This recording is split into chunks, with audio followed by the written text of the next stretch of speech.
Sabda Pandita Ratu. Kali ini dalam episode ke-23 dengan judul Hantu Nusa Kambangan.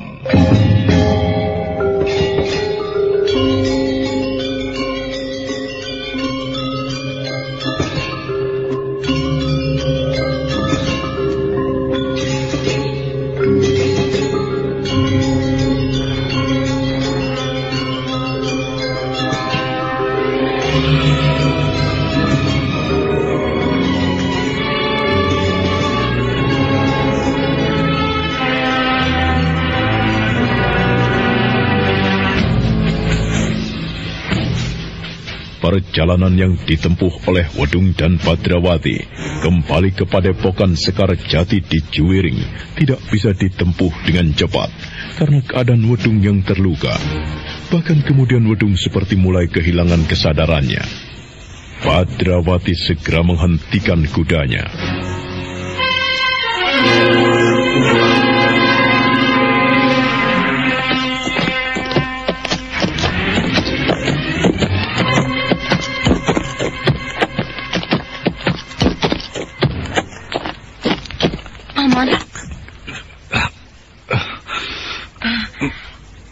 Bagaimana keadaanmu, Paman Wedung? Mataku berkunang-kunang. Apa yang aku lihat semuanya menjadi dua. Kalau begitu, Paman tidak mampu. Wedung tidak menjawab karena ternyata siswa perguruan Sekar Jati dari telatah Juwiring itu telah terkulai pingsan. Badrawati segera meloncat menyangka tubuh Wedung yang nyaris terjatuh dari kudanya. Badrawati kebingungan sejenak, tetapi dia segera bertindak. Tubuh Wedung yang pingsan itu justru ditelungkupkan di atas kuda, dan dua ekor kuda itu pun kemudian kembali berpacu.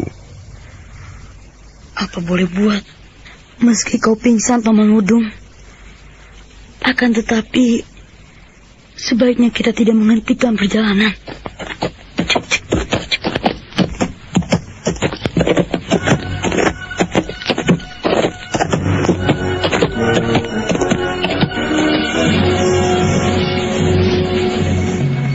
Sang waktu terus bergerak, pagi pun datang, matahari bersinar dengan terangnya di cakrawala belahan timur. Dan di saat itu pula, dengan mengendap-endap, Lare Angon telah sampai di tempat yang dituju.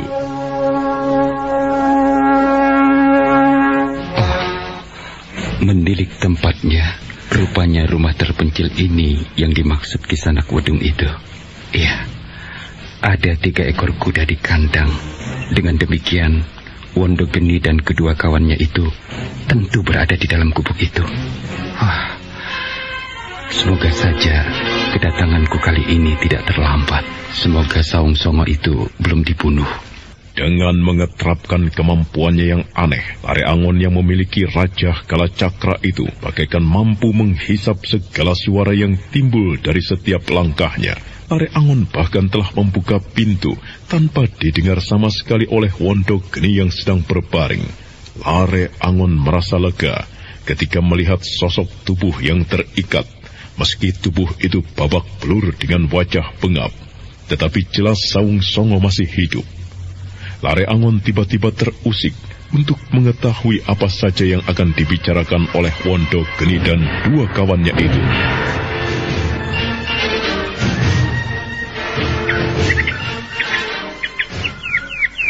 Aku ingin kembali ke Padepokan itu. Apa? Aku ingin kembali ke sana. Untuk apa? Aku tidak bisa melupakan Galutitis. Aku tidak bisa melupakannya. Aku tidak bisa menghapuskannya dari pikiranku. Sial, benar-benar sial. Aku tidak mengira bayangan dan angan-angan yang selama ini aku pupuk harus berantakan seperti itu. Aku ingin menculik Galutitis. Sudahlah. Lupakan. Jangan kau pikir dia lagi.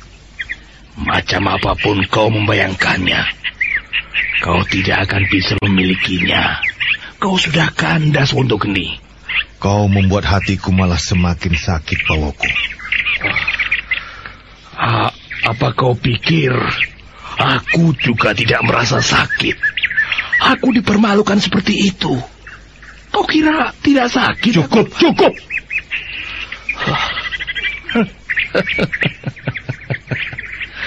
Betapa pahitnya kenyataan ini, Wondogeni. Akan tetapi, lebih baik menerima kenyataan daripada berusaha mengingkarinya. Cukup! Aku bilang jangan bicara lagi. Kepalaku mau pecah, tahu?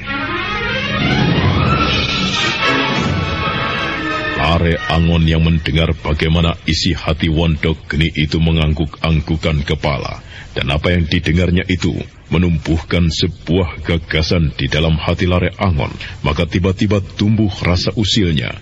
Lare Angon seperti diilhami oleh apa yang pernah dilakukan oleh Badrawati, yang pernah memainkan sebuah sulap yang membingungkan seorang dukun yang disewakan Umang untuk mencelakakan Anusapati. Cara itu kini dicobanya. Lare Angon adalah manusia aneh. Dengan cara yang sulit dimengerti, ia memiliki Rajah Kalacakra dan kemampuan yang bagaikan tidak terbatas, seperti mengendap pada dirinya. Tiba-tiba Wondogeni terperanjat.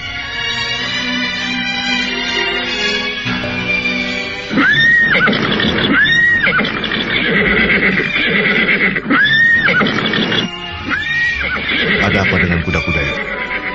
Coba kau lihat lamatan. Malas. Kau lihat saja sendiri. Hah? Lihat! Lihat! Wondogeni terbelalak oleh apa yang dipandangnya. Demikian juga dengan Windu Pawoko dan Lempu Lamatan. Ketiga orang itu melihat seorang perempuan yang membelakanginya dan tidak jelas wujud wajahnya. Perempuan itu duduk di atas ekor kuda milik mereka sendiri, dan ketiga orang itu segera berloncatan ke atas kuda ketika perempuan tak dikenal itu membedal kudanya.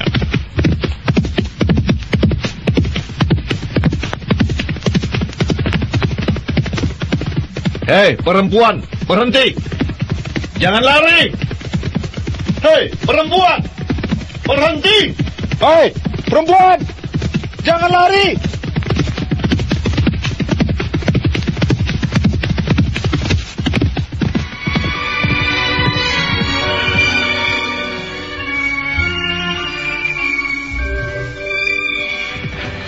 Wondogeni dan Lempu Lamatan terus memburu perempuan berkuda itu. Hanya Windu Pawoko yang tinggal, karena tidak ada kuda yang tersisa. Namun jarak antara Wondogeni dan Lempu Lamatan dengan perempuan tak dikenal itu tetap saja tidak semakin dekat atau semakin jauh. Dengan gemas dan seolah-olah ingin melahap, Wondogeni terus merangsang kudanya untuk berlari lebih kencang lagi. Hiya, hiya, hiya, hiya! Hei, jangan lari! Jangan lari! Perempuan! Jangan takut pada kami! Jangan lari!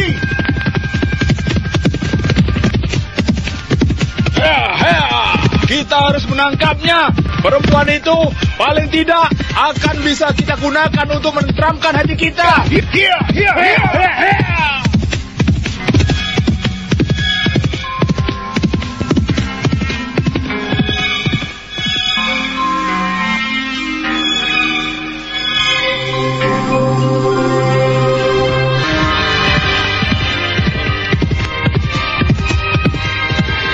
Semakin jauh mereka berkuda sampai pada akhirnya Wondogeni dan Lempu Lamatan merasa semakin dekat dan semakin yakin tidak lama lagi perempuan berkuda yang tidak kelihatan wajahnya itu pasti akan tertangkap. Namun tiba-tiba Wondogeni dan Lempu Lamatan terbelalak menyaksikan apa yang terjadi. Hei, lihat! Dia memudar! Lihat! Kenapa bisa begitu?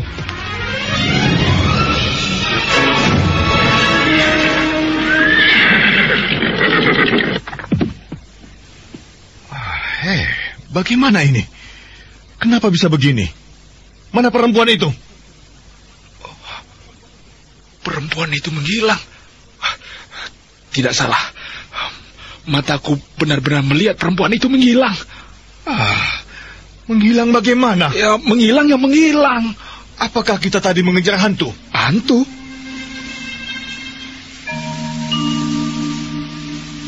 Wondo Geni dan Lembu Lamatan kebingungan.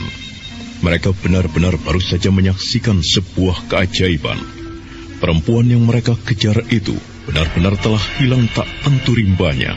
Yang ada kemudian hanyalah seekor kuda tanpa penunggang. Lembu Lamatan mengedarkan pandangan matanya ke segala arah. Dan tiba-tiba ia berdesir.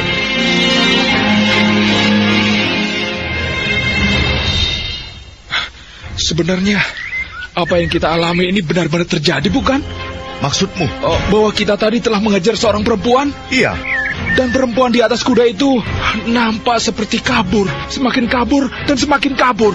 Kian lamat-lamat dan kemudian ia lenyap. Ia menghilang. Bagaimana artinya? Sulit kita mendapatkan penjelasan dari apa yang telah terjadi. Apakah kita berdua ini telah gila? Aku merasa masih waras. Iya. Demikian juga denganku. Dan aku merasa aku baru saja mengejar seorang perempuan. Apakah ada hantu yang menggoda kita? Iya, agaknya itulah penjelasan yang paling tepat. Kenapa ada hantu menggoda kita? Iya, yang tahu jawabnya hanyalah hantu itu. Tuntun kuda itu, dan kita kembali. Ayo.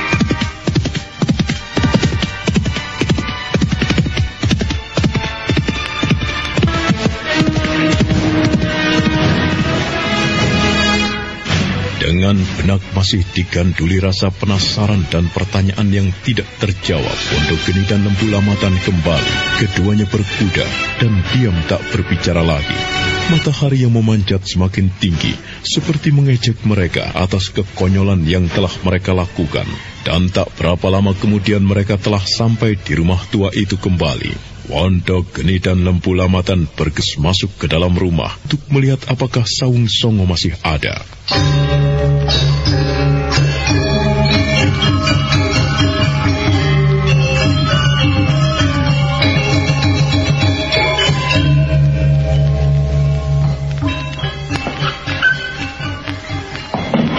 Sawung Songo masih terikat di tempatnya. Akan tetapi Windu Pawoko yang tidak ada. Kemana dia? Windu Pawoko! Windu! Di mana kau? Windu Pawoko! Di mana kau? Windu Pawoko! Di mana kau? Kau di mana? Lihat! Dia bukan Sawung Songo. Dia Windu Pawoko.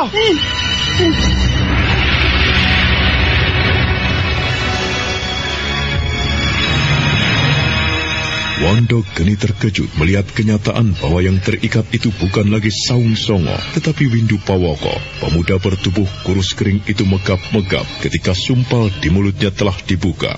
Wondo Geni marah sekali. Wajah Windu Pawoko seperti akan diremasnya.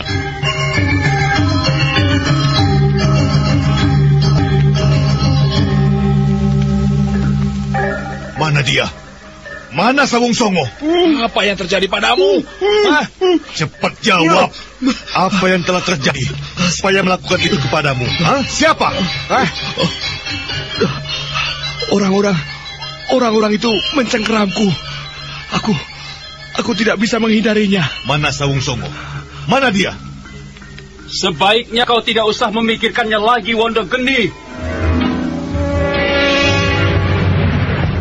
Siapa kau? Siapa namaku? Kau tidak perlu tahu, Wondo Geni. Kalau kau memaksa aku menyebut nama, aku bisa menggunakan namamu pula. Akan tetapi yang penting, aku berurusan denganmu. Urusan apa? Bukankah kau telah mencuri sesuatu? Aku minta apa yang kau curi itu kau kembalikan melalui aku. Siapa kau sebenarnya, Kisana? Apakah kau utusan dari Ki Ajar Gelung Keling? Aku belum kenal dengan orang yang kau sebut namanya sebagai Ajar Gelung Keling itu.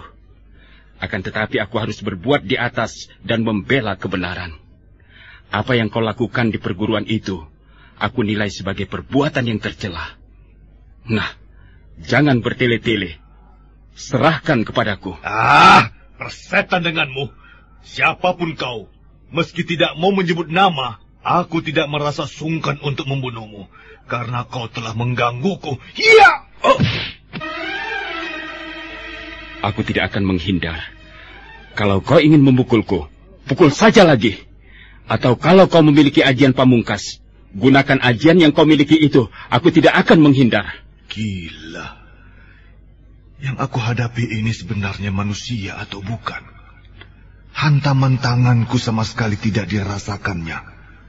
Aku seperti menghantam dinding yang terbuat dari baja. Jangan hanya termangu, Wondogeni. Persetan! Windu Pawoko! Lembu Lamatan! Jangan hanya termangu. Ayo cabut pedang kalian berdua. Nampaknya kita harus menjadi algojo untuk orang yang tidak tahu diri ini. Kita hajar dia! Oh, bagus. Nampaknya kau memiliki ilmu kebal di sana. Ayo, kalau memang benar, jangan kau hindari pedangku ini. Boleh. Boleh, lakukan.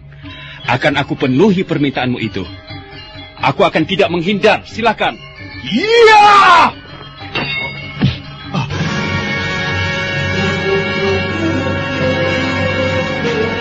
Lembu Lamatan dan Windu Pawoko terbelalak ketika mereka memandang ke arah orang yang belum dikenalnya itu. Betapa ayunan pedang yang dilakukan Wondogeni dengan tenaga yang luar biasa itu ternyata tidak mempan. Tubuh itu tidak tergores, tidak berdarah. Wondogeni merasakan jantungnya berdegup lebih kencang.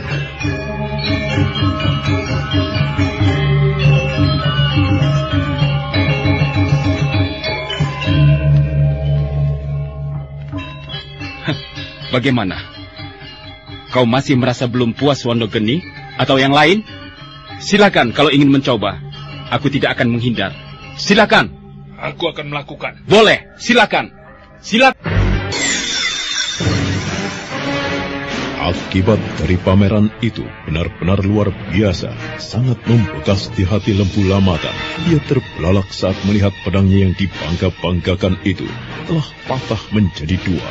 Dia mundur selangkah, ketika tiba-tiba saja Lare Angon tersenyum aneh kepadanya. Windu Pawoko dan Wondogeni kebingungan. Bagaimana, Kisanak Wondogeni? Kau serahkan atau tidak? Kalau kau keberatan menyerahkannya, apakah aku harus memaksanya dengan membunuhmu? Cepat keluarkan, berikan kepadaku. Baik. Pameran kemampuan yang luar biasa itu ternyata telah cukup mampu untuk merontokkan nyali Wondogeni. Pemuda sombong itu tiba-tiba menjadi ketakutan, dan dia seperti disudutkan hanya pada sebuah pilihan tanpa ada pilihan yang lain. Wondogeni segera mengeluarkan sebuah kitab dari balik pakaiannya dan disodorkannya kitab itu kepada pemuda aneh yang berada di depannya itu. Apa kau kira dengan kau menyerahkan kitab ini, urusan ini telah selesai? Apa lagi? Persoalanmu dengan gadis yang bernama Galuh Titis dan juga kekejaman yang telah kau lakukan terhadap pemuda bernama Saung Songo itu harus mendapatkan ketegasan. Kau harus bersumpah kau tidak akan mengganggu hubungan antara Galuh Titis dan Saung Songo lagi. Kau harus bersumpah. Baik. Aku bersumpah. Aku tidak akan mengganggu mereka lagi. Bagus. Aku senang mendengar ucapan itu. Akan tetapi, apa kau pikir aku akan percaya begitu saja dengan sumpahmu itu? Kau bukan jenis orang yang menghargai sumpah. Dengan mudah kau akan melanggarnya kalau kau mendapatkan kesempatan. Ayo, kalian bertiga membalik. Menghadap ke sana, cepat. Kerjakan. Iya. Tanpa ada pilihan lain lagi bagi Wondogeni, Windu Pawoko dan Lembu Lamatan kecuali memenuhi perintah itu. Mereka bertanya-tanya dalam hati, apa gerangan yang akan dilakukan pemuda aneh di belakangnya itu. Kalian bertiga menjadi orang yang sombong karena merasa memiliki olah kanuragan. Padahal di mataku, olah kanuragan yang kalian kuasai itu tidak pantas untuk dipamerkan. Nah, daripada kalian akan menjadi sumber kekisruhan karena kesombongan yang kalian miliki itu, maka aku berpendapat, lebih baik kalian tidak usah mempunyai ilmu kanuragan. Ilmu itu harus dihapus. Nah, terimalah. Iya!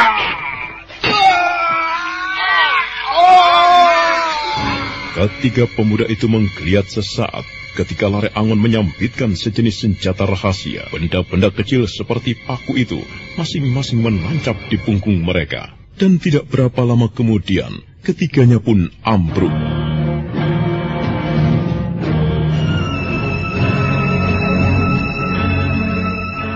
Nah, pertimbangkanlah dan berpikirlah lagi jika kalian akan berbuat sesuatu yang merugikan orang lain. Karena sejak sekarang, kalian telah menjadi orang-orang yang lemah. kalian tidak lagi menguasai olah kanuragan. Selamat tinggal. Nah, sekali lagi, selamat tinggal.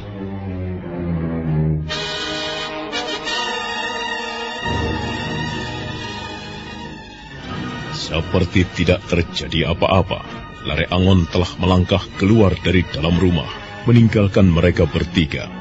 Wondo Geni, Lempu Lamatan, dan Windu Pawoko hanya bisa merasakan bukan saja rasa sakit yang mereka derita, tetapi lebih dari itu adalah rasa sakit yang menghujam di dalam hati.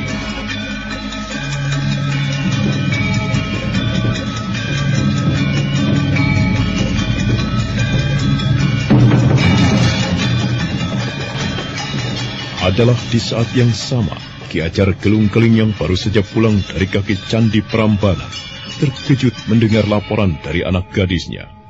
Galuh Titis memaparkan apa yang telah terjadi dengan perasaan penuh dengan gelisah.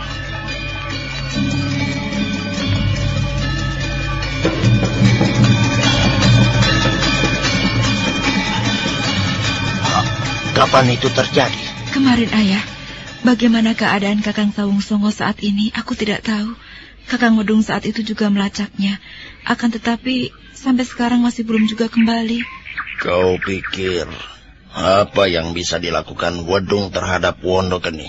Itulah, aku sekarang justru mencemaskannya, Ayah. Kemana kira-kira Wondo Geni membawa Sawung Songo itu?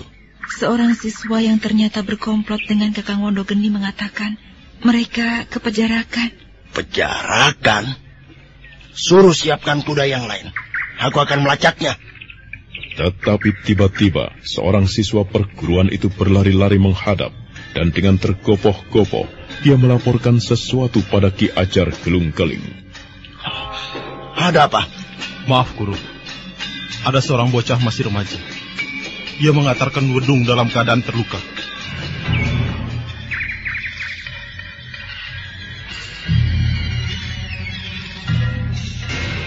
Ajar Gelung-Keling dan anak gadisnya terkejut mendengar laporan itu.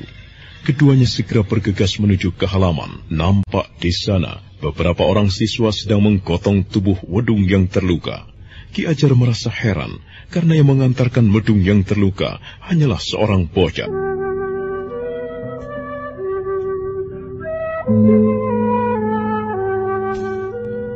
Ajar Gelung-Keling dan anak gadisnya terkejut mendengar laporan itu.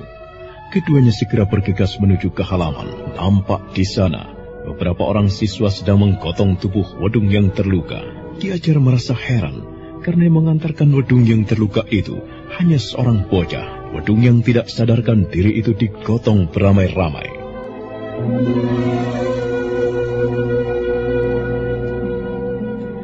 Selamat pagi, Paman. Selamat pagi. Selamat pagi, anak kecil. Kau siapa? Namaku Badrawati, Paman. Aku mengantarkan Paman Wedung yang terluka. Iya ya. Aku ucapkan terima kasih atas kebaikan hatimu. Tapi, di manakah kau menemukan muridku ini? Kami semalam berada di sekitar Candi Swambara Budura.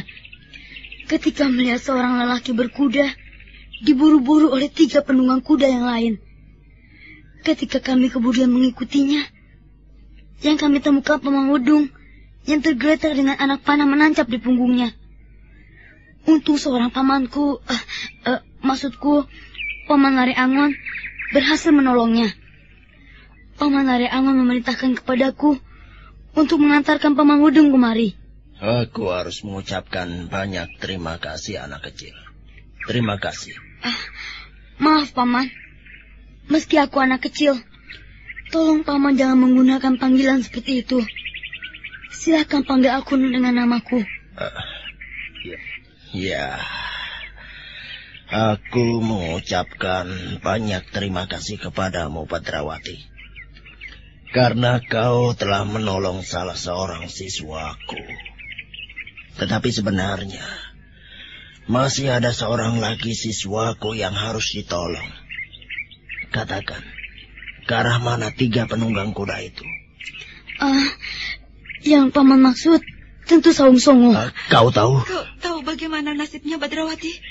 Sebelum pisah lagi, Paman Wudung sempat bercerita tentang sebuah tempat yang bernama Pajarakan.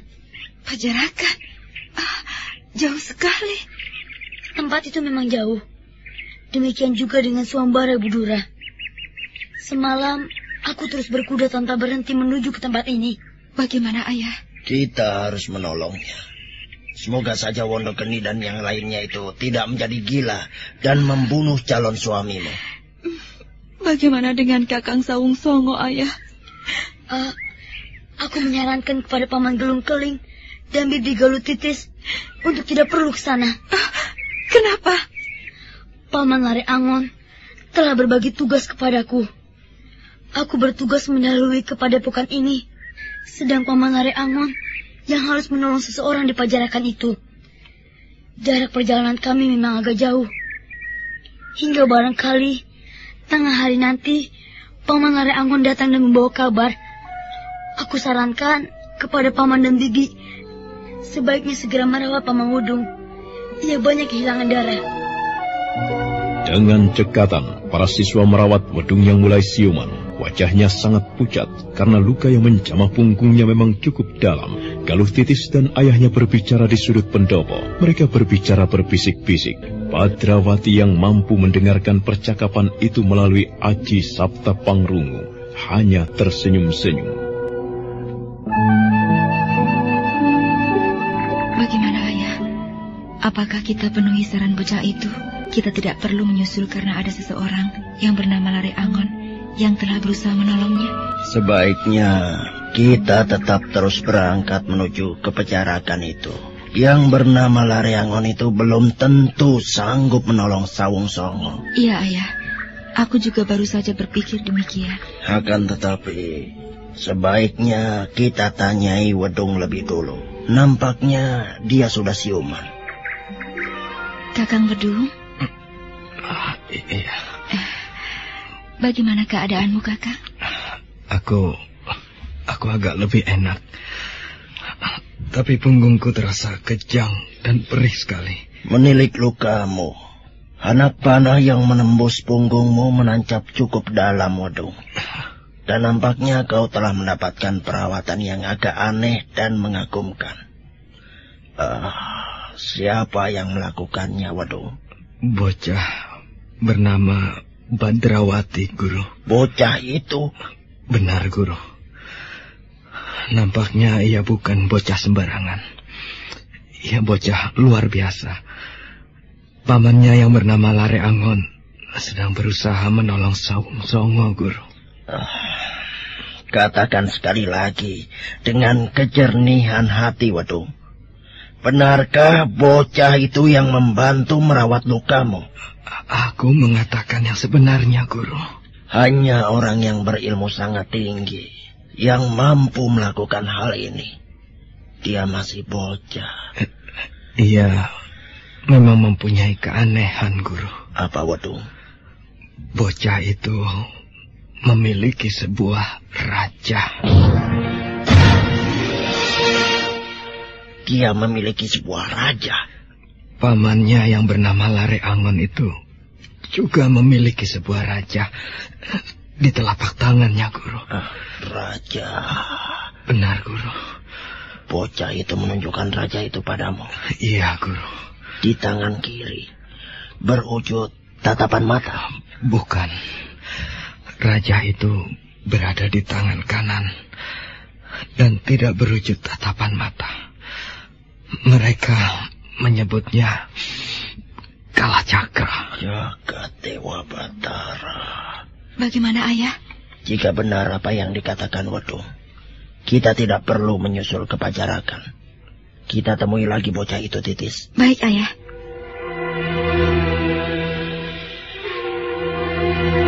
Bagaimana, Ayah? Bocah itu tidur, Dok.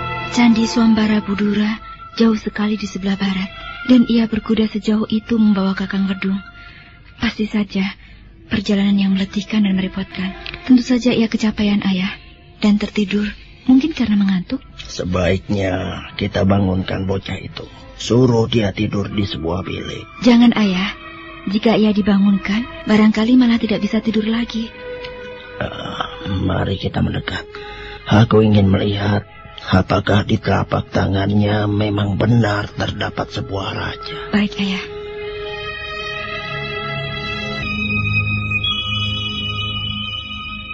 Bagaimana, Ayah? Di tangan bocah itu benar terdapat sebuah raja. Raja itulah yang disebut Raja Kalacakra. Oh, heran. Aku tidak habis mengerti mengapa harus seorang bocah yang memilikinya. Kita kedatangan tamu orang terhormat, Galutitis. Bocah itu tentu menjadi bagian dari beberapa orang pemilik raja serupa yang pernah diceritakan Bapak Brahmana Lokawi. Lalu? Kedatangannya tentu saja sangat menarik perhatian.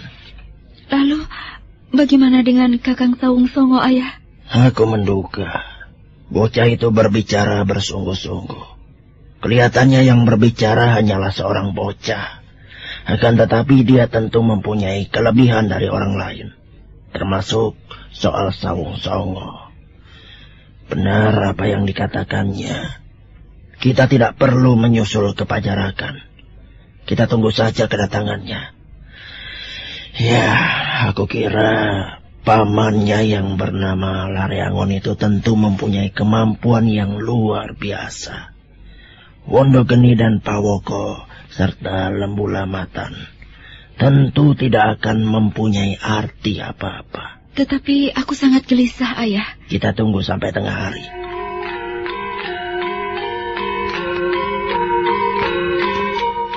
Maka demikianlah, sang waktu kemudian memang terus bergerak, matahari merambat naik.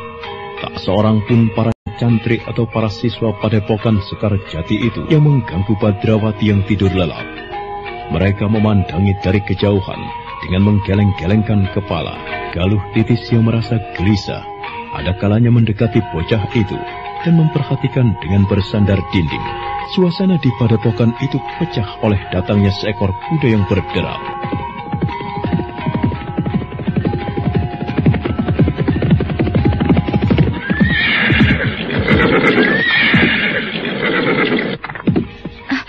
Ada apa? Kau melaporkan sesuatu? Ada 2 orang penunggang kuda, serta 2 ekor kuda tanpa penunggang. Yang seorang kelihatannya Sawung Songo. Kakang Sawung Songo berkuda? Ya, nampaknya dia tidak apa-apa. Cepat kau beritahu Ayah. Aku gunakan kudamu. Aku akan menjemput mereka. Kisanakah yang bernama Lareangon? Benar, Paman. Aku Lareangon. Lare berarti bocah. Angon menggembala. Iya, aku hanya bocah penggembala. Dan Paman tentu yang bernama Gelung Keling, bukan? Menilik rambut Paman yang digelung kekelingan. Benar, aku Gelung Keling. Aku pimpinan perguruan padepokan Sekar Jati ini. Tentu Badrawati telah sampai di sini? Iya, dia kecapaian berkuda. Dia sekarang sedang tidur. Itu. Dasar bocah nakal. Kami tidak berani membangunkan. Kasihan.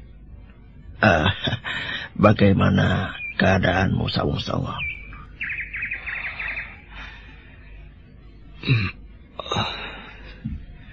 Sebagaimana Bapak Guru lihat, seperti inilah keadaanku. Aku tidak menyangka jika Wondogeni akan sanggup melakukan perbuatan yang tidak terpuji seperti itu. Perbuatan yang aku tidak pernah membayangkan di antara muridku akan ada yang berani melakukannya. Namun kemudian aku sadar bahwa mereka tetaplah manusia biasa.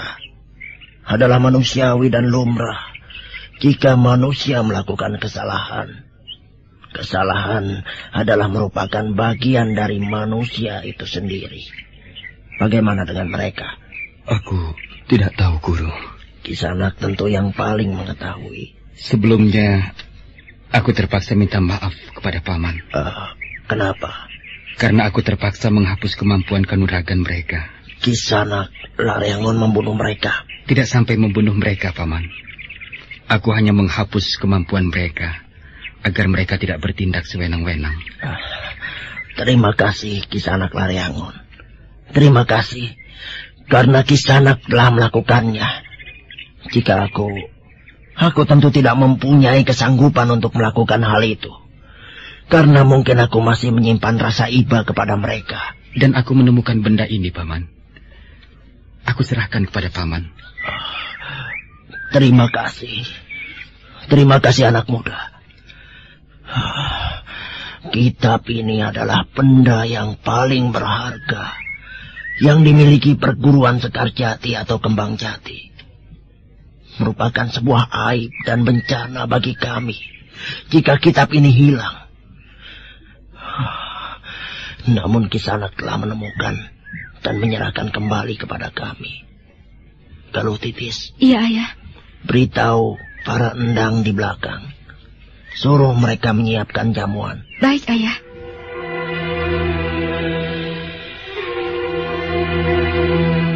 Ternyata Lare Angon juga tidak berniat membangunkan Badrawati yang tertidur di amben di tepi pendopo.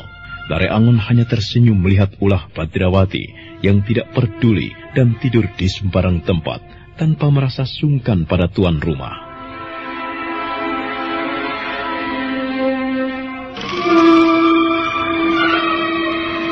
Apakah bentuk wajahku berubah? Iya, berubah sama sekali. Mereka menghajarku hingga babak belur seperti ini, terutama Wondogeni. Ia sangat dendam kepadaku. Aku merasa telah terlepas dari hisapan pintu kematian. Ya, untunglah Kisanak Lare Angon itu muncul dan memberikan pertolongan kepadaku. Jika tidak,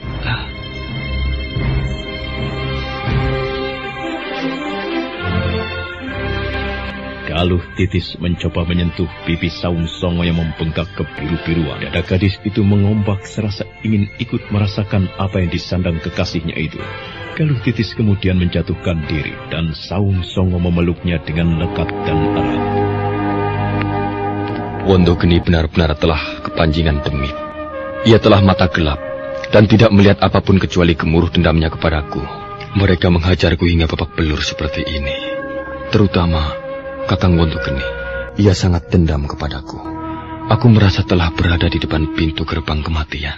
Tapi, ya, untunglah Kisanak Lare Angon itu muncul dan memberikan pertolongan kepadaku.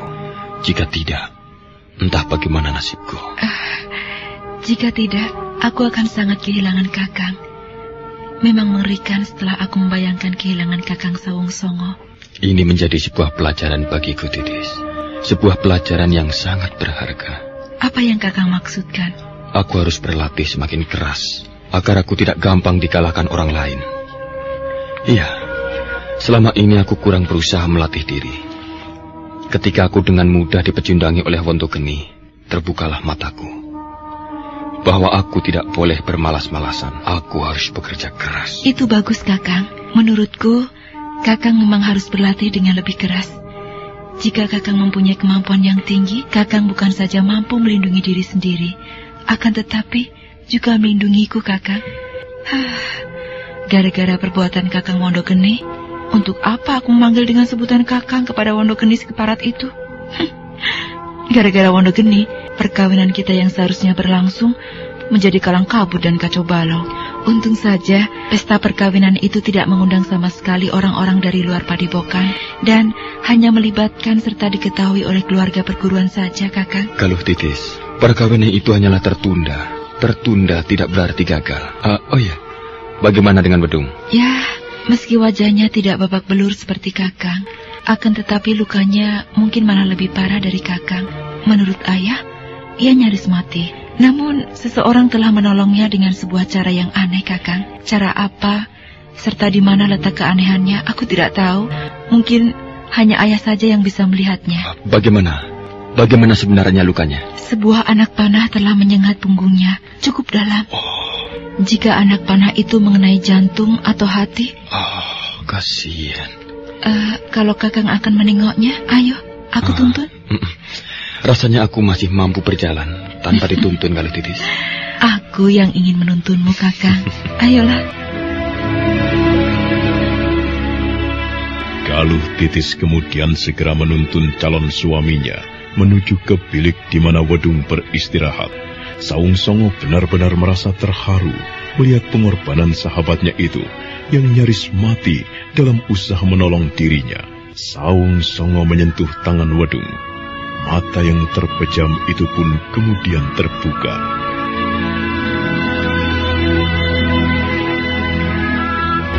Bagaimana keadaanmu, Wedung? Tidak lebih baik dari keadaanmu, Songo. Wah, wajahmu sedemikian berantakan, Saung Songo. Wondo Geni memukuliku, menendangiku, dan menghajarku hingga babak belur. Namun rupanya kau sendiri mengalami hal yang lebih membahayakan jiwa daripada aku. Keadaanmu yang demikian itu karena kau bermaksud menolongku, Wedung. Untuk berkorban kepadaku. Kau nyaris mati. Tetapi ternyata tidak, bukan? Jika tidak ditolong oleh pemuda bernama Badrawati itu, barangkali aku sudah diadili oleh para dewa di langit. Dan karena semasa aku masih hidup, banyak membuat dosa, menyebabkan aku kemudian dimasak di kawah Chandra di muka. Kau tidak bisa duduk? Aduh, sakit sekali. Rasanya sangat ngilu untuk bergerak sedikit saja. Anak panah itu begitu derasnya menghunjam ke punggungku. Aku tersentak dan jatuh berguling-guling, menyebabkan anak panah itu semakin dalam menyengat dadaku. Si keparat itu tertawa-tawa gembira. Apa yang kemudian mereka lakukan kepadamu? Mereka meloncat turun dari kuda. Untunglah. Untunglah bagaimana? Aku berpura-pura mati. Mula-mula nafasku kubuat tersengal-sengal. Lalu sebuah tarikan nafas yang terakhir disertai kepala yang terkulai, menyebabkan mereka mengira aku sudah mati. Pintar juga kau. Lalu bagaimana? Aku benar-benar dalam keadaan sekarat.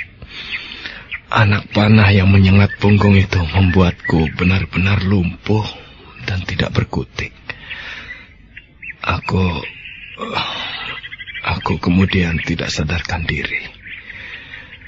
Dan ketika aku siuman, aku melihat seorang bocah yang sedang menempelkan tangannya ke punggungku. Dari tangannya mengalir sesuatu yang sulit aku ceritakan, kecuali hanya bisa aku rasakan. Iya, bagaimana dengan Wondo Geni dan kawan-kawannya? Kisanak yang bernama Lare Angon yang menolongku telah melumpuhkannya. Ilmu kanuragan mereka telah dihapus sama sekali. Jika kau bertemu Wondo Geni, Lembu Lamatan, dan Pawoko, mereka sekarang bukan orang yang berbahaya lagi. Hanya dengan sebuah sentuhan kecil saja, kau akan sanggup membuat tubuh mereka terjengkal. Dan bagaimana dengan kitab? Jangan cemaskan soal kitab, Kakang Wedung. Kitab itu telah kembali kepada ayah. Syukurlah jika demikian.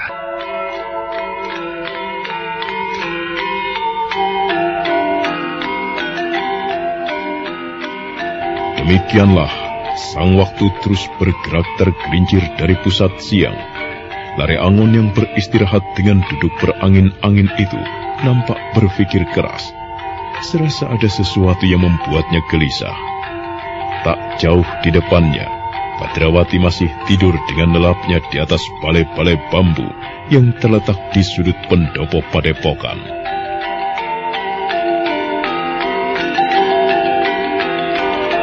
Barangkali Kisanak juga ingin beristirahat. Terima kasih, Paman. Aku tidak merasa mengantuk. Semilir angin yang sejuk ini sangat menyenangkan. Ya, biarlah aku duduk-duduk di sini saja dahulu, sambil menunggu Badrawati. Barangkali ada lalat yang hinggap di tubuhnya. Kalau begitu baiklah. Silakan Kisanak Lare Angon bersantai saja. Meski sebenarnya ada sebuah hal yang penting yang akan aku bicarakan dengan Kisanak.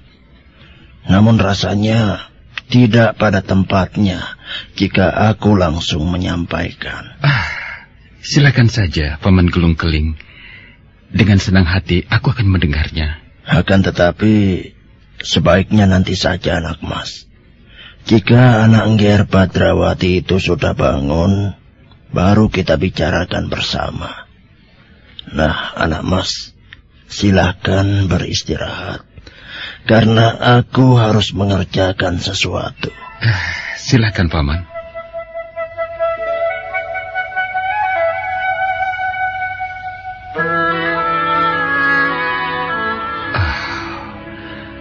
Telah cukup lama aku pergi, meninggalkan padepokan Dandang Kandaga.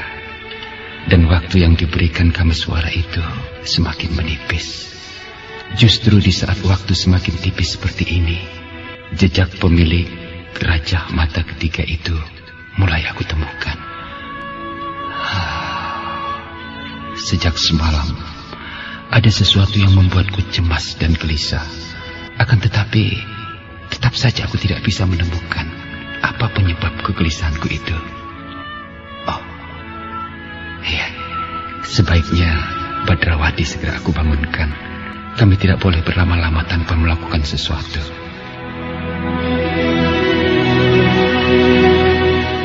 Badrawati, Badrawati, bangun. Apa? Ada apa? Bangunlah. Oh, Paman sudah datang. Aku tahu kalau kau sebenarnya sudah tahu bahwa aku sudah datang. Jangan berpura-pura belum tahu. Paman berhasil menyelamatkan anak menantu Ki Gelung Keling itu. Iya. Lalu? Tiba-tiba baru saja aku berpikir bahwa waktu yang diberikan Kameswara kepada kita hampir habis. Kita tidak boleh membuang waktu sia-sia. Kita sudah lama pergi. Tapi baru sekarang kita mendapatkan titik terang yang kita cari itu, Paman. Meski baru sebuah jejak yang samar-samar. Paman sudah mengorek keterangan dari Ki Gelung Keling? Belum. Mengapa Paman belum melakukannya? Kita lakukan bersama-sama. Nampaknya Ki Gelung Keling itu juga memang bermaksud membicarakan sesuatu. Ia menunggumu bangun. Barulah hal itu akan dibicarakannya. Apakah mataku terlihat merah, Paman? Kenapa? Aku merasa masih ngantuk sekali. Kau ini. Sudah, kalau memang masih sangat mengantuk, tidur saja kembali. Biarlah, aku akan pergi meninggalkanmu di sini. Geli rasanya melihat Paman merajuk. Ayolah.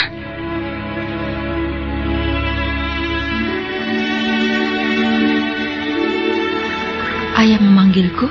Duduklah. Soal apa, Ayah? Ayah berkeputusan sebaiknya upacara perkawinanmu dengan kakangmu ditunda beberapa hari. Aku sependapat, Ayah. Aku juga berpikir demikian. Kasihan Kakang Sawung Songo.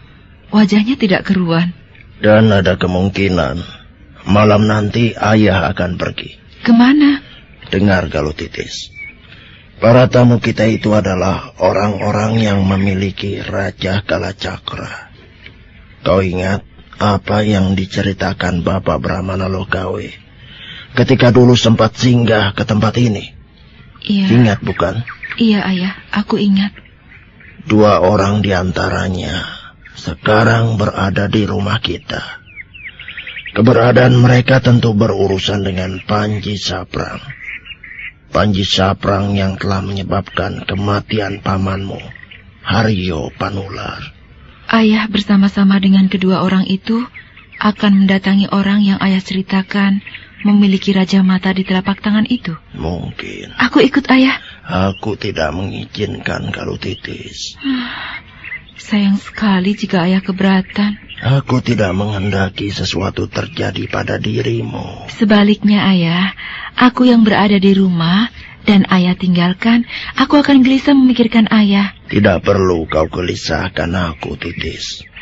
Bersama kedua orang itu, nampaknya keadaan akan berbeda dengan ketika ayah bersama pamanmu Haryo Panular dulu, ketika berurusan dengan Panji Saprang. Apakah ayah mengira mereka itu mempunyai kemampuan yang tinggi?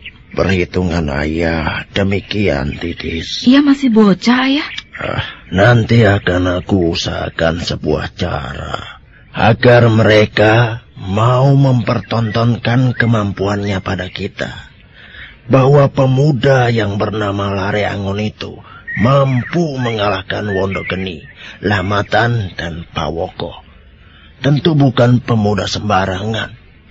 Apalagi kemampuan menghapus kanuragan. Jelas bukan ilmu sembarangan, Titis. Baiklah, Ayah, jika memang itu yang Ayah kehendaki. Perintahkan kepada Cantrik untuk mengisi jambangan Pakiwan. Kalau perlu sebelum diisi, jambangan Pakiwan itu harus dibersihkan lebih dulu. Wah, Ayah begitu menghormati mereka. Mereka bukan orang sembarangan, Dok.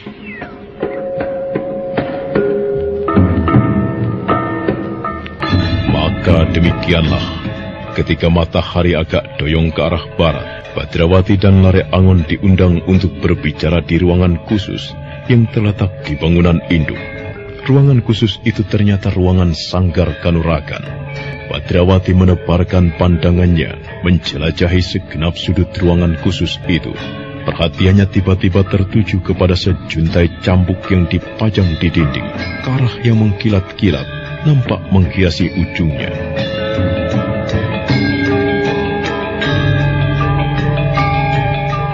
Anak Mas berdua. Aku mengundang anak Mas berdua di tempat ini adalah untuk membicarakan sebuah hal yang sangat penting, yang nampaknya juga sangat penting bagi anak Mas. Anak Mas berdua nampaknya memiliki sebuah raja yang terletak di tangan kanan masing-masing. Raja yang tentu mempunyai makna dan bukan sembarangan raja. Nah, aku ingin mengatakan kepada anak Mas bahwa beberapa hari yang lalu kami telah bertemu dengan orang yang juga memiliki sebuah raja. Akan tetapi bukan raja sejenis yang anak Mas miliki. Sebenarnya lah, Paman, kami berdua telah mendengar hal itu dari Wedung yang terluka. Itulah sebabnya kami berdua datang ke tempat ini. Sebelumnya, selama berhari-hari dan berhitung bulan, kami telah menempuh perjalanan jauh untuk mencarinya. Tapi baru sekarang kami menemukan jejak, meski masih samar-samar. Di manakah orang ketiga itu berada, Paman? Orang ketiga? Golongan mereka yang memiliki raja berwujud tatapan mata itu ada 3, Paman. Golongan kami memiliki raja Kalacakra ada 5. 2 di antara mereka sudah kami ketahui. Yang ketiga lah yang belum. Di mana Raja Trinetra yang ketiga itu berada, Paman Gelung? Dia membuat sarang di 2 tempat. Yang pertama, di sebuah pulau kecil, Nusa Kambangan. Badrawati dan Lare Angon terkejut. Lare Angon yang mempunyai pengalaman cukup luas, merasa pernah mendengar sebuah pulau yang bernama Nusa Kambangan. Pulau yang konon menjadi sarang dari berbagai macam hantu.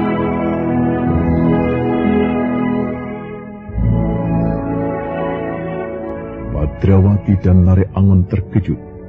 Lare Angon yang mempunyai pengalaman cukup luas, merasa pernah mendengar sebuah pulau yang bernama Nusa Kambangan. Pulau yang konon menjadi sarang dari berbagai macam hantu. Tak seorang pun dari makhluk yang bernama manusia berani mendarati pulau itu.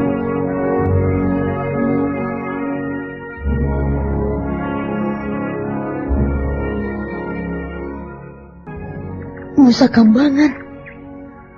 Aku seperti pernah mendengar nama itu. Sebuah pulau yang juga disebut sebagai pulau hantu, di mana di sana berbagai macam jenis hantu bersemayam. Di mana pulau itu, Paman Gelung Keling?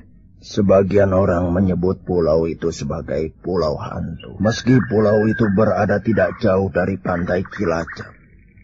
Akan tetapi tidak seorang pun yang berani memasuki. Ibarat jalmo moro, jalmo mati.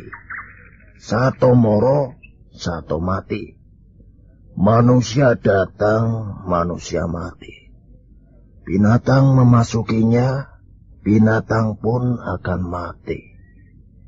Bahkan para nelayan yang begitu gagah perkasa menghadapi ganasnya ombak laut selatan hanya berani lewat tanpa ada yang berani mendaratinya. Dari padepokan ini menuju ke Nusa Kambangan bukan sebuah jarak yang dekat. Membutuhkan beberapa hari untuk sampai di pesisir Cilacap. Dan dari pesisir Cilacap barulah menyeberang dengan menggunakan sebuah perahu. Saran yang kedua? Hutan Mentau. Di tempat itulah beberapa hari yang lalu kami berdua berurusan dengannya. Hal yang menyebabkan saudaraku Haryo Panular kemudian tewas. Jauhkah hutan Mentau itu, Paman? Tidak seberapa jauh ke barat dari Candi Prambanan. Bagaimana Paman Lare Angon? Rasa-rasanya aku tidak sabar lagi ingin segera ke tempat yang bernama Mentau itu. Aku ingin segera bertemu dengan orang itu. Kalau sudah bertemu, aku ingin melihatnya. Apakah benar ia memiliki kemampuan dahsyat yang bernama Condo Birowo itu? Kita tidak boleh berurusan dengan orang itu. Kita harus segera kembali dan melaporkannya kepada Kameswara dan Bapak Panembahan Dwi Payana. Jarak yang kita tempuh telah jauh melebar ke arah barat, Paman. Jika kita kembali dan kemudian datang lagi ke tempat yang bernama Mentau itu, maka... Jika demikian, salah seorang dari kita yang kembali. Sementara mungkin aku atau kau terus Mentau itu. Telah aku memang akan pergi ke sana. Dan aku memang telah mempersiapkan diri untuk mengantar. Tunggu. Bukankah sebenarnya Paman Gelung Keling masih harus mengerjakan sesuatu? Sesuatu apa, anak mas? Dari Kisanak Wedung itu kami mendengar bahwa Ki Gelung Keling sebenarnya akan mantu. Perhelatan itu menjadi tertunda. Jadi, jika perkawinan anakku itu tertunda, tidaklah menjadi masalah. Bagaimana, Bibi? Pak, apakah Bibi cukup sabar untuk menunggu penundaan itu? Sebenarnya, Bibi memang tidak sabar, Badrawati. Akan tetap... Toh, hanya melibatkan keluarga sendiri? Tidak. Aku tidak ingin kawin dengan lelaki yang sedang sakit. Biarlah ia sembuh lebih dulu. Padahal, menurut perkiraanku, untuk sembuhnya membutuhkan waktu setahun lagi. Akan aku tunggu setahun lagi. Saat itu, Bibi akan menjadi perawan tua. Aduh, bicaramu semakin ngelantur tidak karuan, Badrawati. Aku sekedar bercanda, Paman. Jadi, bagaimana, Paman Gelung Keling? Aku akan mengantarkan anak mas berdua ke hutan Mentau itu. Sebaiknya... Hadapan dengan bajang itu, maka malanglah nasibnya. Jika bajang itu dibunuh, maka ia akan membelah diri menjadi dua, membelah lagi, dan seterusnya. Itu satu hal samar-samar yang aku ketahui tentang bajang itu, Paman. Bukan main. Ya, di antara mereka bertiga masih utuh lengkap. Namun sebaliknya di antara kami berlima telah berkurang seorang. Pacar Keling saudara kami telah mati di tangan Durga Parabandari sendiri. Sedang orang kelima dari pemilik Raja Kalacakra masih belum juga kami temukan, Paman. Ia belum muncul menampakkan diri. Panji Saprang. Orang itu bernama Panji Saprang. Benar, anak mas. Adakah orang itu memiliki sebuah tembong yang cukup besar di pipinya, Paman Gelung Keling? Iya, benar. Dia memiliki sebuah tembong di pipi yang sangat besar sekali. Bagaimana anak Angger bisa mengetahui hal itu? Paman Kameswara yang memberitahunya, Paman. Entah dengan cara bagaimana Paman Kameswara bisa mengetahuinya. Aku tidak tahu. Dan pemilik Raja Kalacakra yang kelima, ia masih muda. Kata Paman Kameswara sebaya dengan Paman Lare Angon. Akan tetapi rambutnya sudah memutih semuanya. Putih bagai kain kapas. Barangkali Paman pernah bertemu dengan orang yang mempunyai ciri-ciri semacam itu? Rasa-rasanya tidak. Ada banyak orang yang berambut putih semuanya, akan tetapi mereka sudah tua, Badrawati. Bibi sendiri, kelak jika telah berumur 100 tahun, rambut Bibi akan berwarna putih semuanya. Bahkan siapa tahu hijau.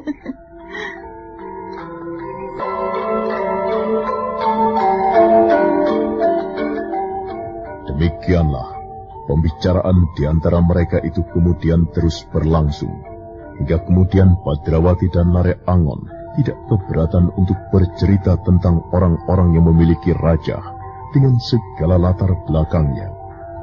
Ki Gelung Keling yang pernah mendengar kisah itu dari Brahmana Loh Gawe mendapatkan gambaran yang lebih jelas dan lebih gamblang.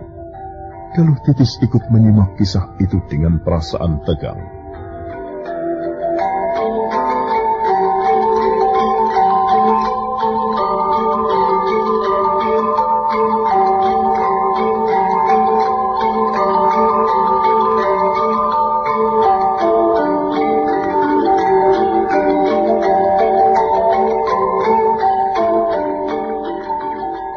Demikianlah ceritanya, Paman Gelung Keling. Bayi titisan pujangga zaman Mataram itu telah lahir dan diburu-buru. Kami yang tinggal berempat harus berjuang mati-matian untuk memberikan perlindungan kepadanya. Bukan saja menghadapi Durga para Bandari yang memiliki mata ketiga yang terletak tepat di keningnya, akan tetapi juga 3 kaki tangannya yang memiliki rajah tatapan mata di tangan kirinya. Sebuah hal yang membuat kami harus pontang-panting karenanya, Paman. Sebuah cerita yang benar-benar menakjubkan. Dan bagi anak mas berdua, hal itu merupakan sebuah pepesten yang tidak bisa ditawar-tawar lagi. Sebuah harga mati, Paman. Kami harus menukar keselamatan adik bayi para mesuara itu, kalau perlu dengan nyawa untuk kematian kami. Aku tidak tahu harus mengatakan apa kepada anak mas berdua. Apakah aku harus mengatakan iba dan kasihan atas nasib yang anak mas berdua alami? Ataukah justru mengucapkan selamat kepada anak mas yang telah terpilih menjadi orang-orang yang pinilih? Justru menjadi sebuah kehormatan bagi anak mas berdua, karena memiliki tugas yang mulia itu. Aku merasakan hal yang sama dengan apa yang ayah rasakan. Kisanak Lare Angon dan Badrawati justru mendapatkan kehormatan dan karunia dengan memiliki raja itu.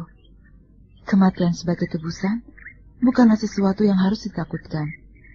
Lagi pula, yang menentukan kematian bukanlah manusia, akan tetapi yang Batara Agung. Jika aku merasa kasihan itu justru tertuju pada ibu bayi itu. Ya, kau benar, Gali Titis. Tentu ibu bayi itu sangat menderita. Menderita lahir dan batinnya. Sebagai seorang ibu, dia menderita karena harus berpisah dengan anaknya. Setiap kali aku teringat pada Bibi Pinaka, rasanya perih. Kasihan Bibi Pinaka. Ia sangat terpukul melihat di tangannya terdapat sebuah raja berwujud tatapan mata itu. Takdir itulah yang paling menyakiti hatinya dan perasaannya. Aku masih ingat betapa saat itu Bibi Pinaka menjadi liar dan seperti gila. Namun demikian anak mas berdua, marilah kita menengadah. Kita harus percaya bahwa kebajikan pasti akan mengalahkan kejahatan. Aku yakin, cepat atau lambat, penderitaan ibu bayi itu akan berakhir. Tidak ada perjalanan yang tanpa ujung, dan tidak ada burung yang terus terbang tanpa hinggap. Akan tetapi, Paman, sayang, semuanya itu harus ditebus dengan sebuah harga yang mahal. Bahkan seorang sahabat Paman yang sebenarnya tidak bersinggungan langsung dengan persoalan ini harus menebus dengan kematiannya. sudah menjadi nasib Adi Haryo Panular. Tawang Alun yang ditinggalkannya menjadi anak sebatang kara. Bagaimanakah keadaan gadis itu, Paman? Dia sangat terpukul, anak mas. Bagaimanapun juga, kehilangan seorang ayah untuk selamanya adalah sebuah pengalaman yang amat pahit. Apakah ketika Paman Gelung Keling dan Paman Haryo Panular mengeroyoknya, Panji Saprang itu sempat menggunakan Aji Condo Birowo? Tidak, anak mas. Kami berdualah yang seperti tidak tahu diri. Tidak mampu mengukur tingginya gunung menghadapi orang itu. Kami benar-benar terantuk kerasnya sebuah batu. Cambuk andalanku tidak berarti apa-apa baginya. Bahkan dengan sengaja Panji Saprang itu menerima serangan cambukku tanpa menghindar. Tubuhnya seperti dilindungi oleh ilmu kebal. Semacam aji lembu sekilan yang menyebabkan semua serangan selalu kurang sekilan. Atau dilindungi oleh semacam aji tameng woco. Serangan-serangan yang kami lontarkan bagai menerjang dinding baja. Tameng woco, ajian yang konon dimiliki oleh anak Arimbi. Cambuk itu ke Paman? Ya, itulah cambuk andalanku. Aku tidak tahu apakah aku masih pantas menggunakan senjata itu. Mengapa, Paman? Senjata itu tidak mempunyai manfaat lagi bagiku. Selama ini, aku berkeyakinan cambukku itu merupakan senjata yang akan bisa menghadapi apapun. Mampu merantasi kesulitan macam apapun. Namun ternyata cambuk itu tidak bisa aku andalkan untuk menghadapi Panji Saprang. Bahkan aku harus kehilangan saudaraku untuk selamanya.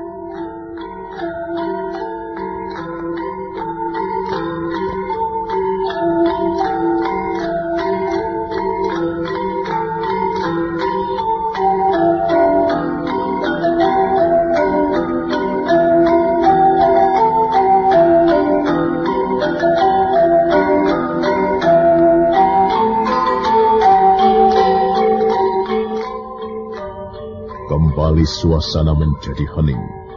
Dengan isyarat mata, Gelung Keling memerintahkan kepada Galuh Titis untuk mengambil cambuk yang tergeletak itu.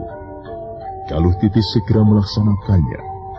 Badrawati memandangi cambuk itu dengan penuh minat. Ia teringat ketika masih belum terhinggapi Raja Kalacakra.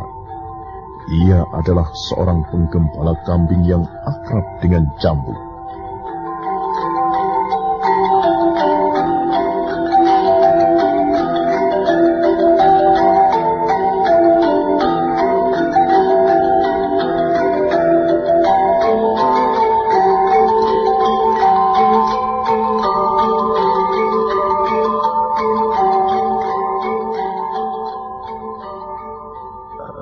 Anak Mas Lareangon. Iya. Bagaimana, Paman?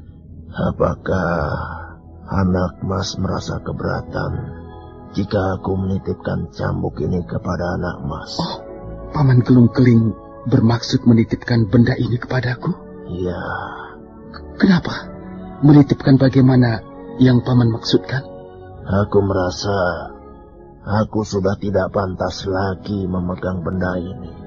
Aku berpikir, barangkali benda ini akan lebih berguna jika anak Mas yang memilikinya. Aku serahkan senjata ini kepada anak Mas, untuk menjadi teman anak Mas Lareangon dalam menghadapi tugas yang sangat berat itu.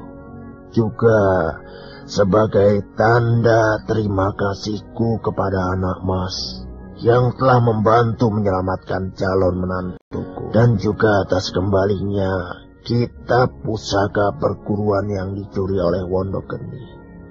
Paman Lareangon. Bagaimana, Badrawati? Aku minta Paman jangan menerimanya. Iya. Aku sependapat dengan apa yang dikatakan oleh adikku ini, Paman Keling. Aku tidak bisa menerima cambuk ini. Bagi padepokan Segar Jati ini, senjata cambuk ini tentu merupakan sebuah lambang. Paman tidak boleh menyerahkannya kepadaku. Senjata ini bahkan seharusnya Paman wariskan kepada siapa yang kelak akan melanjutkan memimpin perguruan. Iya, maafkan aku, Paman. Aku tak bisa menerimanya. Oh, kau tidak bersedia menerima. Paman Lare Angon, sehati denganku, Paman Keling. Paman Lare Angon tidak bisa menerimanya. Akan tetapi, aku mempunyai sebuah alasan yang kuat, Anangger. Alasan apakah itu, Paman? Jika aku yang melakukan, aku jelas tidak mampu. Namun dengan cambuk ini, aku memohon kesediaan anak mas untuk menggunakannya dalam menghadapi pengikut titisan setan itu. Semoga dengan demikian, dendamku pada Panji Saprang yang telah menyebabkan kematian saudaraku itu terbalas. Badrawati dan Lare Angon saling pandang. Beberapa saat waktu yang harus mereka pergunakan untuk mencernakan kata-kata Ki Gelung Keling itu. Badrawati kemudian mengangguk-angguk. Ki Gelung Keling memandang Lare Angon dengan pandangan yang penuh harap. Aku menyimpan dendam kepada pemilik Raja Trinetra yang ketiga itu, anak mas Lare Angon. Kalau saja aku mampu, aku ingin membalasnya dengan kemampuanku sendiri. Akan tetapi ternyata aku melihat bahwa aku yang selama ini merasa menguasai ilmu yang tinggi dihadapkan kepada Rambi Saprang itu. Aku bukan apa-apa. Aku titipkan benda ini kepada anak mas Lare Angon. Mungkin anak mas bisa menggunakan benda ini untuk menghadapi Trinetra ketiga itu. Dengan demikian, aku merasa aku telah berhadapan langsung dengan orang itu. Nah, terimalah anak mas. Semoga dengan demikian, dendamku kepada Panji Saprang yang telah menyebabkan kematian saudaraku itu terbalas. Bagaimana, Badrawati? Wah, kalau memang demikian alasannya, terserah Paman. Bagaimana kalau kau saja yang memegang cambuk itu? Bukankah di masa kecilmu dulu kau adalah seorang penggembala kambing? Paman bernama Lare Angon, artinya bocah pengembala. Karena Paman bernama Lare Angon itulah Paman Gelung Keling justru memilih menitipkan benda ini kepada Paman, bukan kepada aku. Kau memang pintar mengotak-atik sebuah masalah, Badrawati. Tetapi, apakah aku boleh memegang cambuk itu, Paman? Nampaknya jangat yang dijadikan bahan cambuk, bukan sembarang jangat. Silakan, Anangger. Wah, bagus sekali. Serat apakah yang dipergunakan sebagai bahan ini, Paman? Cambuk ini telah berusia ratusan tahun, Anangger. Dengan demikian, aku tidak tahu dengan pasti apa bahan yang dipergunakan untuk membuat cambuk ini. Bukan main. Nampaknya ini benar-benar sebuah cambuk yang dahsyat. Segala sesuatu yang dihantam oleh cambuk ini tentu hancur lumat menjadi debu. Gunung dilecut gunung menjadi gugruk. Laut dilecut laut pun asat. Ikan-ikan akan menggelepar. Tidak, Anangger.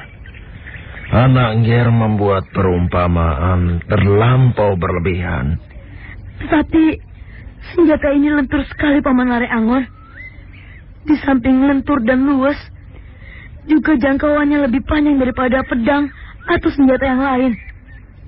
Dengan menguasai sifatnya, senjata ini bisa dipergunakan untuk merebut senjata lawan, menjerat kakinya, dan dengan tarikan sendal pancing, membuat lawan jatuh terlentang.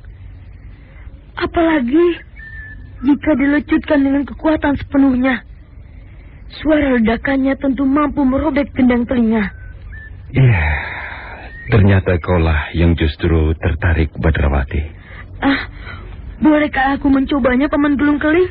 Silakan, anak Ngger Badrawati.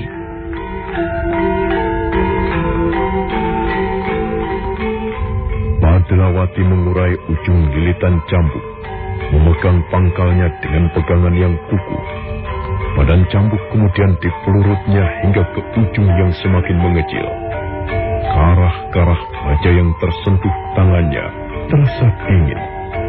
Siapapun yang terhantam oleh senjata itu, bisa dijamin tubuhnya akan terkoyak. Badrawati segera mempersiapkan diri dengan sebaik-baiknya. Paman Gelung Keling, Bagaimana, anak Ngger?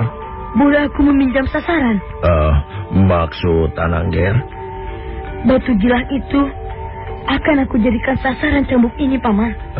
Silakan, anak Ngger. Aku akan menjadikan batu gilang tempat duduk itu sebagai sasaran. Iya!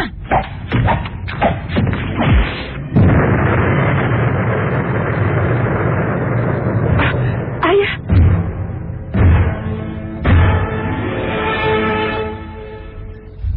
Di tangan Badrawati, bocah aneh yang memiliki Raja Kalacakra, maka cambuk itu menjadi senjata yang dahsyat.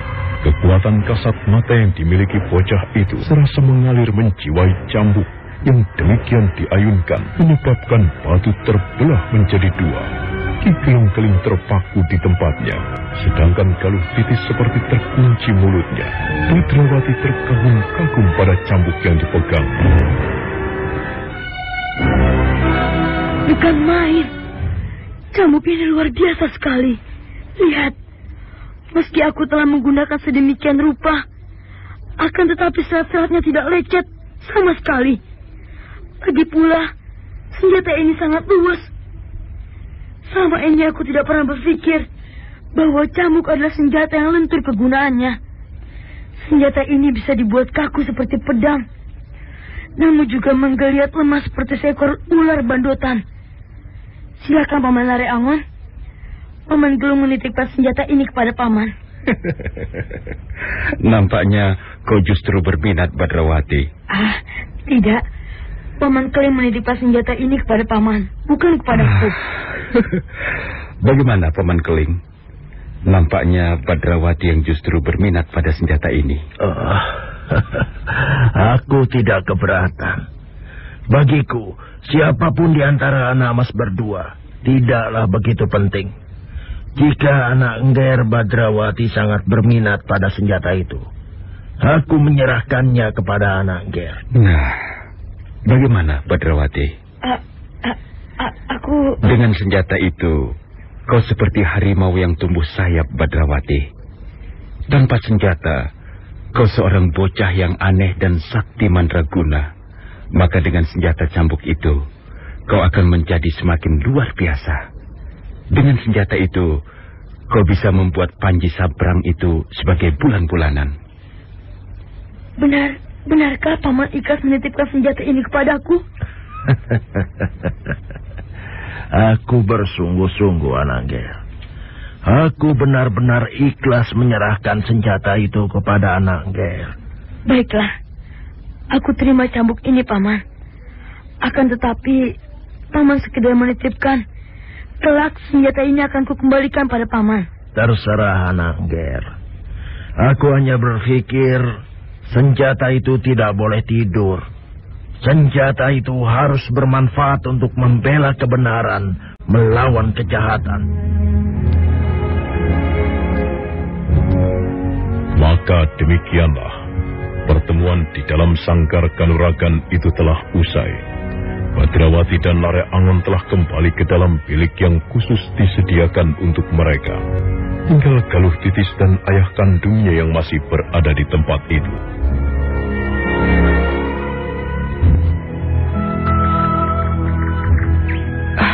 Ayah, batu gilang ini terbelah menjadi dua. Seperti yang aku duga, bocah itu memang luar biasa. Tidak ada bedanya aku menyerahkan senjata itu kepada Lare Angon atau Badrawati. Tetapi dengan cara bagaimana Badrawati itu mampu membelah batu ini? Seperti yang aku dengar dari Bapak Brahmana Logawi ketika dulu beliau singgah di tempat ini, Galuh Titis. Orang-orang yang memiliki Raja Kalacakra adalah orang-orang yang luar biasa. Dengan munculnya raja itu di tangannya, maka dengan sendirinya ia menguasai ilmu kanuragan yang dahsyat, tanpa harus belajar atau berguru pada siapapun. Dengan demikian, Badrawati dan Lare Angon itu termasuk orang-orang ajaib. Boleh dikata demikian, Galutitis. Namun yang aku dengar, masih ada yang lebih ajaib dari bocah itu. Siapa, Ayah? Sri Baginda Singasari, Rajasa Betara Sang Amurwa Bumi. Ken Arok? Ya, Ken Arok adalah manusia yang luar biasa.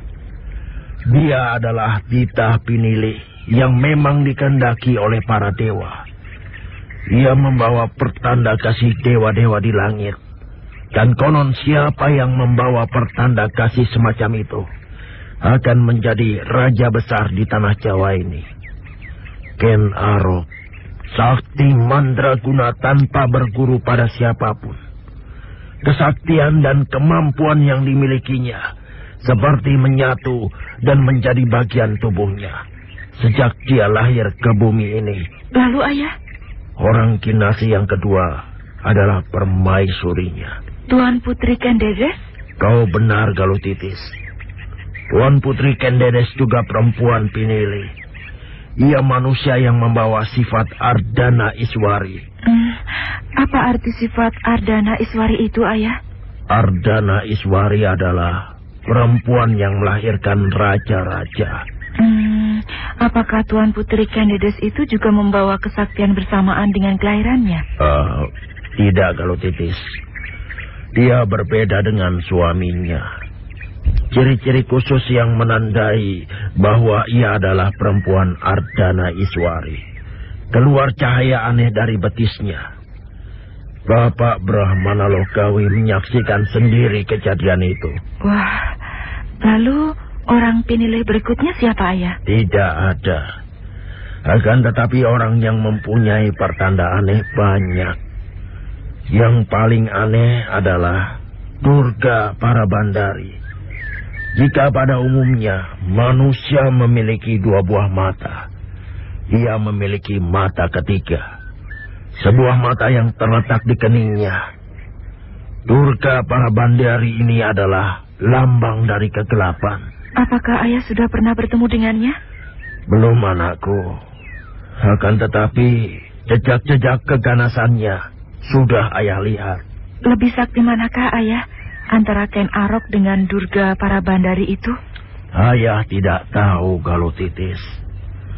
Ayah juga belum mendengar apakah antara Sri Baginda Singasari dan Durga Parabandari itu pernah berbenturan. Akan tetapi nampaknya masing-masing memang mempunyai kelebihan dan kekurangannya sendiri. Bagaimana dengan bocah Badrawati itu? Apakah ia bisa dihadapkan dengan Durga Parabandari? Tentu saja tidak. Jika demikian, betapa dahsyatnya Durga Parabandari itu, Ayah? Ya, tatapan mata ketiganya saja mampu menghanguskan apapun. Berkas cahaya berkekuatan dahsyat yang muncrat dari mata ketiganya itu mampu melibas sasaran apapun hingga kemudian hangus terbakar. Aku pernah mendengar sebuah ilmu yang mengandalkan kekuatan yang terpancar melalui tatapan mata. Kekuatan itu bisa berwujud sebuah pengaruh sihir, namun juga bisa berpengaruh langsung meremukkan sasaran. Namun jika dibandingkan dengan tatapan mata ketiga milik Durga Parabandari, tentu belumlah apa-apa. Kau bisa membayangkan, Galutitis, kekuatan yang terpancar dari mata ketiga itu tentu saja sangat mengerikan.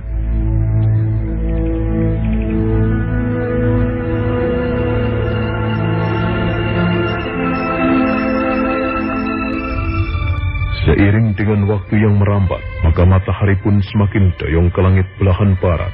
Badrawati, bagaimanapun adalah bocah kecil. Dia seperti mendapatkan permainan baru dengan cambuknya. Benda berjuntai panjang itu tidak habis-habisnya dikaguminya. Namun sekali waktu, Badrawati tiba-tiba digoda oleh sebuah pertanyaan. Sampai kapan? Apa yang sampai kapan, Badrawati? Sampai kapan kita bermain petak umpet seperti ini, Paman Lare Angon? Aku tidak jelas, Badrawati. Mestinya pertanyaan itu juga singgah di dalam hati Paman.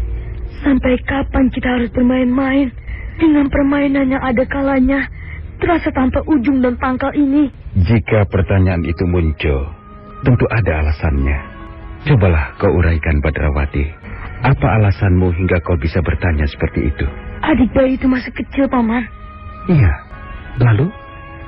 Bukankah kita harus menjaga sampai adik bayi itu dewasa dan kemudian mampu di hadapan sendiri dengan si mata tiga itu? Berapa tahun itu artinya, Paman?